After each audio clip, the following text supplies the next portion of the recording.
時計が好き酒へようこそ。川野です。今日は G-SHOCK より4月発売の噂のあのモデルをご紹介したいと思います。それではスタート。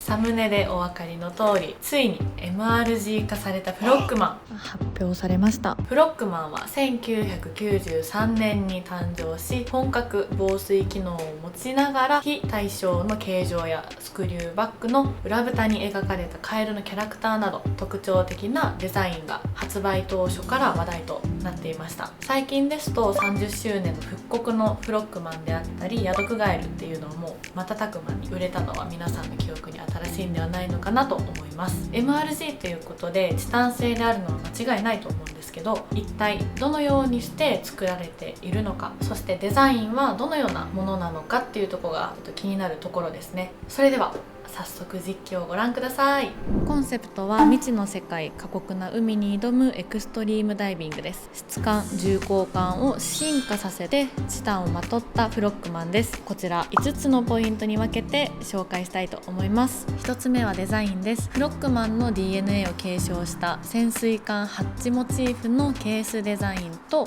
手首への負担を軽減する左右非対称のデザインはご存知の方は多いかと思います。で、サイズですがこちらをご覧ください。全体的にサイズダウンして重量は軽くなっていますね。裏蓋は純チタン製のスクリューバッグにサファイアガラスを採用し、高気密構造を維持しながら内蔵アンテナの電波受信感度を確保、ブルー蒸着を施して初代フロックマンのキャラクターのカエルを刻印しています。さらにバンド交換が簡単にできる構造になっておりまして、ラグの裏面にこのようなボタンがあるんですけども、これを押しながらここのピンを取ることでバンドが外れる仕組みになっています。で、ただ現段階では替えのバンドが出るかっていうのがまだ分かってないので、いつか出るのかなとは思っています。2つ目は高い視認性です。 ISO 規格 200m 防水用200m 潜水用防水機能を持つダイバーズウォッチにやっぱり視認性っていうのは欠かせないと思います。フェイスの構造でこれだけの作り上げをしております。針インデックスは大型で見やすいこと、そして酸素ボンベの残り時間を計測するための20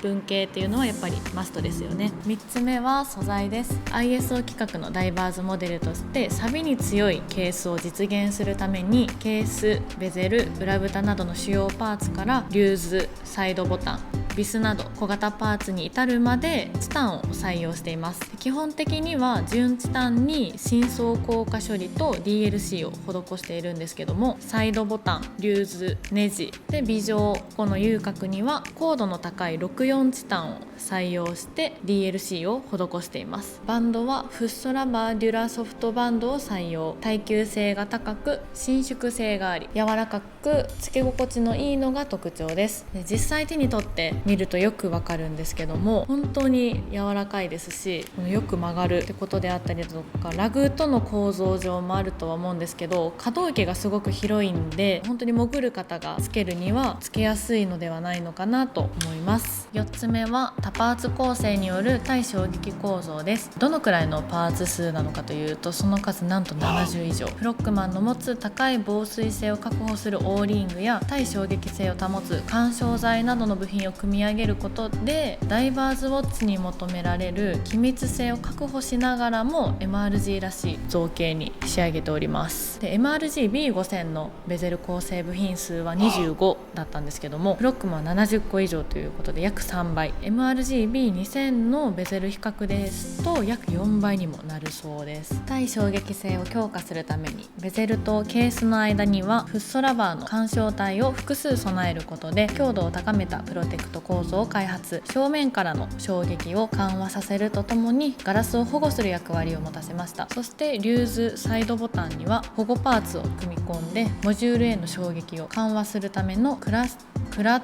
トガーゾ構造に仕上げました。リューズには機密性に優れたネジロック式と耐水性の高いフッ素ラバーの緩衝材を採用。ちょっとしたポイントですが、リューズをねじ込んだ時には MRG の刻印が常に水平をキープする特殊な構造になっております。見てみましょう。ちょっと斜めちょっと斜めですが、やや水平ということでこんな感じです。これパーツ70以上に分けてるということなんですけども、そうすることで細部まで研磨を施すことができ、より高い質感に仕上げることができますね。最後5つ目は機能面についてです。電波受信機能で正確な時刻の取得と光を原動力とするタフソーラー充電機能を搭載。また潜水時間と水面休息時間を晴天逆転する針で表示するダイブモードと、ダイビングスポットの干潮情報と現地時刻を表示するタイドグラフモードがあり、ダイビングに役立つ機能をフルアナログで表示します。ダイブモードの際は地震分針が重なって1本の針になることで潜水時間の経過を分かりやすく表示します。また対応アプリのカシオウォッチーズとの連携によって潜水日時、時間、本数などを潜水場所、撮影画像とともにタイムライン表示するダイビングログの確認や地図、リストから選択するタイドポイント設定、そして世界約3000カ所の干潮データを簡単に設定できます。長くなりましたが、以上がフロックマンの解説でございました。それでは社長西川さんに着用感想いただきたいと思います。はい、じゃあ早速着用していこうと思うんですけど、まず最初にですね、持った感じ、もうラバーがもう面白いほどしなやかで柔らかいんですね。で意外と本体が重いと横にこう向けた時にベルトがへなってこう持っていかれるんですけど、それもないっていうことは、この絶妙なベルトの厚みと本体の接続部分がすごくしっかりしている証拠だなと思います。装着感はですね、さすがチタンだけあってビッグフェイスにもかかわらず心地よい重さです。視認性は抜群で、文字盤がキラキラしてるのはフッ素加工なので、ケースの 1G1 と 5G1 にあるビスも MRG 仕様になっていて高級感がアップしてます。ベルトの付け替えもできるようなので、今後どんなベルトが出てくるかすごく楽しみです。つけてみました。つける前はごめんなさい、なんかいろいろ文句言いましたけど、ちょっと重たい、ちょっとつけづらい感じは出ますね。つけたら、重量ちょっと重いなって言ってたんですけど、そんなに重さ感じないですし、ちょっと重たい、つけやすい。ちょっとつけづらい感じ出ますね。で僕腕回り17なので、このぐらいの位置で、先もこれぐらいですね。17ぐらいとか16、18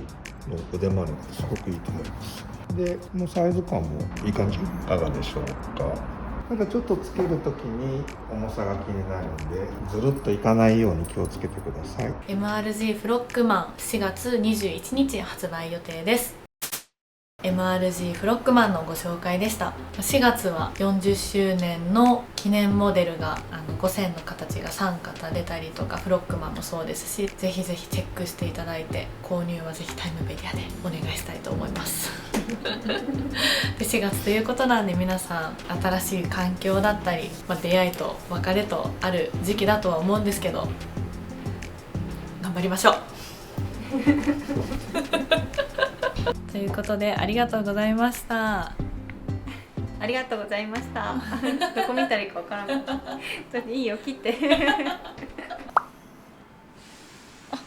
私の顔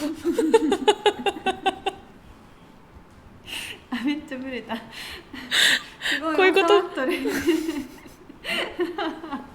チタンをまとったフロックマンでございますちょっと待って